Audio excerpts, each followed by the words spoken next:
Well, hello again. Great to see you.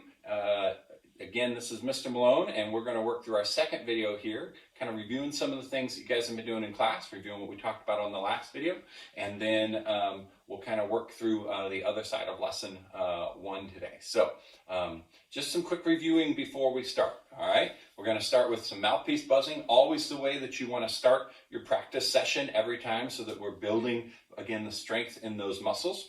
So just a review on buzzing. What are lips? They kind of come together like you're making the letter M. We're going to take a deep breath in, nice full deep breath all the way down here from the diaphragm. Big breath in, push out. Okay, and when we do that in the mouthpiece,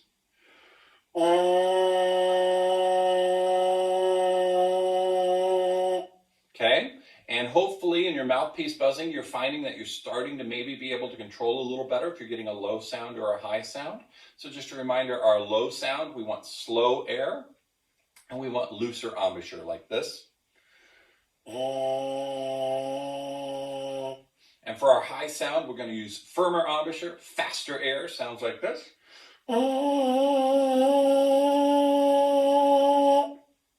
Okay, so those are kind of our low versus high. And then a couple other things that you want to make sure you're thinking about as you're doing this. When we go for the high notes, when we talk about firm, that doesn't mean clench everything up. Sometimes people get this death kind of grip going on with their embouchure and they're like, and you think their head's just going to explode, okay? If we're just firming up those corners a little bit and we're letting the fast air do the work, we should hopefully be able to get the pitch we want. Okay, so if you feel like your head's going to pop, then you're probably doing it too much, okay? And then we had some wonderful little exercises that we were doing. We had the siren, we had the bungee, and we had the roller coaster, okay? So we're going to kind of review each of those, okay? Let's start by just doing some buzzing activities where I buzz and then you repeat what I do, okay? So I might hold for 4 counts, then you'll do it right after me. Then maybe I do 2 counts and 2 counts, and you'll do it after me, okay? So I'm going to go ahead and use my metronome for this. Metronome is a great way to practice if you haven't started using one already. It's just kind of a little bit of a clicker, okay? So as soon as my 4 counts are up, you're going to start, and you're going to do exactly what I did, okay? We'll see how this goes. Here we go.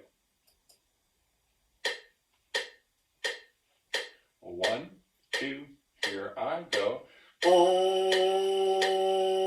Now you.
And we'll stop. Okay. Nice job. Okay, if that's the first time you did that on the video, then it might have thrown you a little bit. But now that you kind of understand how it works, I'd encourage you to go back, try that a few times, and make sure that as you're practicing it, you're not just making sound when I'm making sound, but you're trying to match. If I'm going high, you're going high. If you're going low, or I'm going low, you're going low. You want to always be using, when you're playing music, use the 2 most important tools ever created for assessing music. And you each have one on either side of your head, okay? At least I'm guessing you do, okay? So the ears are really, really critical that we start to develop those early. So really use your ear and go, do I sound like I'm high like he is? Do I sound like I'm playing low when he's playing high? We want to start to learn to train our ear a little bit so that we can match those pitches, okay? All right, so that's some great buzzing stuff. Hopefully that gets you started. with reviewing that. And again, I strongly encourage you to always start every lesson with some buzzing stuff. I know the instrument is a little bit more exciting, but you kind of have to trust us that to be able to play the instrument well, the buzzing stuff has to be there first, right? It's kind of like if you've ever done an athletic event, if you want to be a basketball player, a football player, you have all these drills and all these things that you do before you get to the game, right? Well, putting the instrument together and playing, that's kind of like being at the game. Everything's ready to go, but we have all these exercises we want to do first, so when it gets to be game time, we've got all the tools we need to be prepared, okay? So just kind of think about that. All right, putting the instrument together. Again, you can't see it, but I'm going to open up the case, and I pull out my baritone, okay? And then remember we talked about our right hand, kind of like we're eating a hamburger, making a C shape, coming around the back. The thumb goes back underneath this little bar. Fingers go on top, 1, 2, 3. And I kind of keep them curled up. Again, I don't want to flatten them down like this. I want to keep them kind of curled and elevated. That's going to make things much easier to move. If I get low and flat, it's harder. Okay? Mouthpiece goes into the lead pipe here. Again, we put it in. We give it just a little push and about a quarter turn. That's all it takes, and it's not going to go anywhere. Okay? And then thinking about exactly how we talked to you about being able to hold the instrument, okay? So we're going to take our left hand around, we hold it here, and then we want to make sure we bring the mouthpiece up to us, not the opposite. We never want to go down to the instrument, okay? Posture is super important when you're playing an instrument, all right? And there's really two main reasons for that. One is just physical, okay? We've already talked about how we need a lot of good air when we're playing an instrument, especially something as big as the baritone, okay? Air is super important, okay? If you've ever been outside with the garden hose, right? You turn the garden hose and all the water's shooting out, and then you kink that garden hose, what happens to the water? It gets really slow or it'll stop coming out altogether. Basically, that's what happens with our windpipe, okay? If we're sitting up nice and tall, great posture, looks like this, looks like we're, 10th or 11th graders in high school, that's what we're going for. Okay? As soon as we start to do this and we collapse our body, then what happens is we're caving in that windpipe and we're constricting it so all of the air can't get through there that we need. Okay? So that's why you're going to hear Mrs. Brokey and I and pretty much every band director for the rest of your life always remind you of really good posture when you play. Okay? Because otherwise, you're just making life harder on yourself, and it's really important that we start that. So that's one reason, just the physical nature of the instrument. It's much easier to play. And then the other thing, honestly, is just optics, right? You've probably all heard the saying, don't judge a book by its cover. And the reason people say that is because everybody does it, right? You see something and you make a determination about what's going to happen or what you think they're about. Well, imagine you're getting ready for concert time, right? And you sit down for your concert, and you're like this, and you get ready to play. What do you think your parents sitting in the audience are going to think? Do you think they're going to think, wow, they're so excited, this is going to be great? Or do you think they're going to go, that does not look very good, right? But if you're sitting like this, beautiful posture, like I could take a picture of you and put it in your method book because it looks so perfect. Now you've already told the audience, oh, this is going to be outstanding. Look how great they look, okay? So we've got a physical reason for it, and then we also have just the visual reason for it, just to let people know that, we really care about what we're doing, right? Imagine if I got on these videos every day and I was like, okay, guys, here we go. Let's get out the baritone again. This is going to be a lot of fun. Okay? I'm already telling you before we started to do anything that I'm not really interested in being here. This isn't very exciting, okay?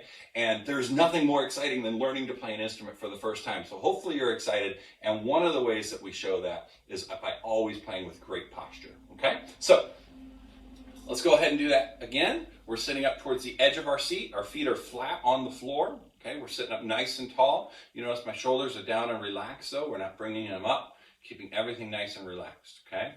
I'm going to take my left hand around, going to bring the instrument up to me. Perfect, all right? And that's what we're going for. You notice there's a little angle there. Very good, okay? I'm going to play our low note with no fingers. So if you remember, we called that low B flat from lesson 1A. Sounds like this.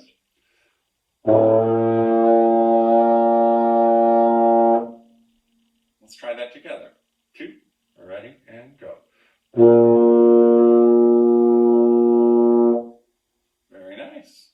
Let's try our high F. Faster air, firmer embouchure, high F, no fingers still. Ready and go. Very nice. And you'll spend some time working on those, and I'm sure that you've been doing that, so that's wonderful, okay? Now I want to go ahead and review our 5 notes from lesson 1A, our B flat, C, D, E flat, and F. And we'll do it together. I'm going to turn on the metronome. And what we're going to do for now is we're going to do 4 counts on each note with 4 counts of rest in between. Okay? So we'll play B flat for 4, we'll rest for 4. C for 4, rest for 4. So on and so forth until we get up to F. Okay? Let's do this together. Here we go. 1, 2, ready, go. Rest, switch to C and go. Rest, switch to D and go. Rest, switch to E flat, go. Rest, switch to F and go.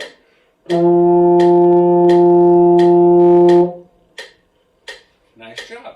And that was 4 counts each. And what I would encourage you to do is once you get comfortable with that, then try it with 2 counts each. So you play B flat for 2, rest for 2, and then maybe go to quarter notes where you're playing 1 count on each. And then maybe you get rid of the rests altogether. And you're just slowly making it a little bit more challenging as you get good at it. Okay? That's how we get good at anything. We find out kind of where our comfort level is, and then we push ourselves a little bit. So when you get to the point where you can do those 4 counts really well, and that's pretty comfortable, that's the point then when you say, okay, now I need to push myself a little bit more, and we're going to do it in half notes. And then you do that for a little while until you get comfortable, and you go, you know what, I'm pretty good at that, I can rock that. Let's go on to quarter notes, and we're going to try 1 beat each, and just slowly making it a little bit more challenging for you. Okay? So that's what I want you to keep working towards. All right, now we're going to take a look at lesson 1B. Hopefully you started looking at this at home a little bit. Okay, and some of you have probably already found out, some of us are more naturally low players, and some of us are a little bit more naturally high players. Okay, I would say it's more common for baritone players to be good at the low notes and struggle a little bit with the high notes, but there's certainly some folks who are the opposite. So whichever it is for you, don't stress. We're going to work towards the other thing. Okay. So, for those of you that find that the high notes are a little bit easier, you can see on lesson 1B it says, let's practice, ask your teacher which one to practice. I would encourage you to work on both of these, okay? But you'll probably find that if you're a high player, then the one on the left side starting on the F is a little bit easier, okay? And the one on the right side starting on the B flat is maybe a little lower, or a little harder because you have to start low, okay? So we're going to go ahead and do the one on the left here together. Okay, and again, whether you're a high brass player or low brass player, you can still practice this one because it's just a good thing to work on. Okay, so here's lesson 1B. We're starting up on the F on the left side. Here we go. 1, 2, ready, go.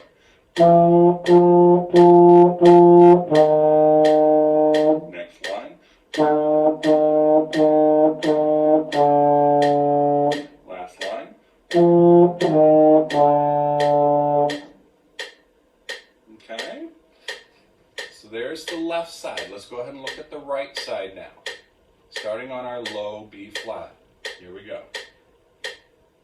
1, 2, ready, go.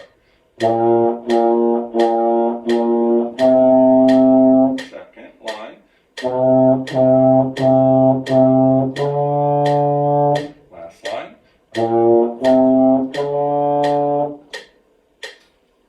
Okay, and what I would encourage you to do is feel free to go back.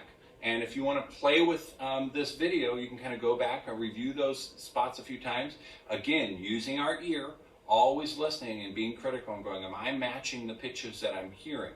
Okay. Some other great ways to practice it. If you can't quite keep up yet, don't play it. Just practice it with me while you're saying your note names.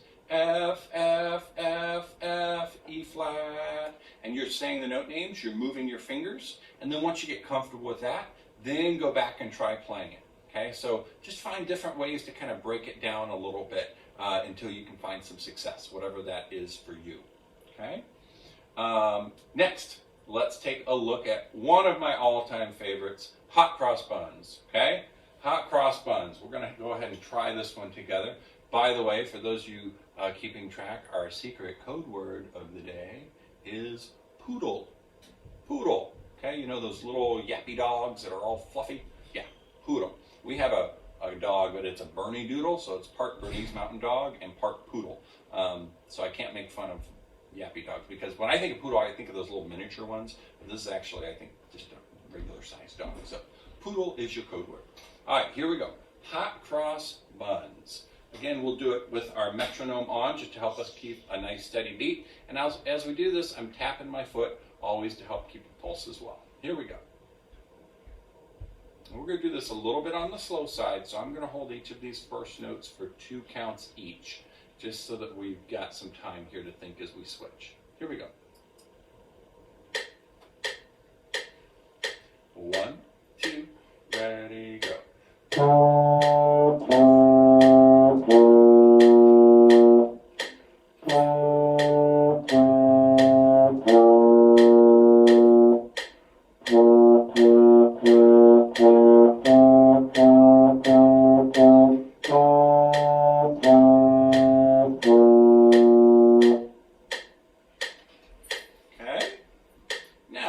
Again, as you get working through that, you might go, oh man, I can't do that yet. Okay, I know you've probably been working on it, maybe you're not there.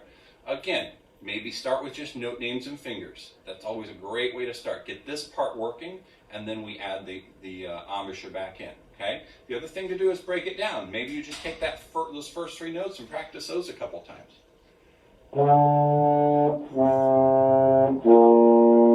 So you can get real comfortable with that. And as you see, it's repetitive. That happens 3 times in the song. So once you've got that, that's a bunch of the song, right? And then add the next part. Again, always finding ways when you're practicing to break it down, make it a little bit simpler, and then you can always add to it. Okay, so that way you're not getting overwhelmed. Okay, and then finally take a look at your goals for the week. Notice it talks about your buzzing. Talks about correctly holding your instrument when you play. Okay, the big thing with baritone that we talked about is keeping those fingers curved on top, not letting them flatten out. Okay, and always bringing the instrument to us. We've got our low B flat and we've got our high F. Okay, you're probably starting to figure out which one's going to be easier for you. But again, eventually we need to be able to do both of these. So yes, find the one that's easier for you and work on that, but make that also a challenge to work on the one that you're struggling with a little bit. Make sure we practice all our songs on this page, and then good posture, feet on the floor, sitting on the front of your chair, head level, back straight, all of those things that we talked about to make sure that we're always, number one, physically being able to get all the air we need, and visually projecting that we're confident and excited about what we're doing. Okay, you guys are off to a great start. Keep it up. Again, feel free to go back and practice with this video as many times as you need to help you out. All right, we'll see you next time.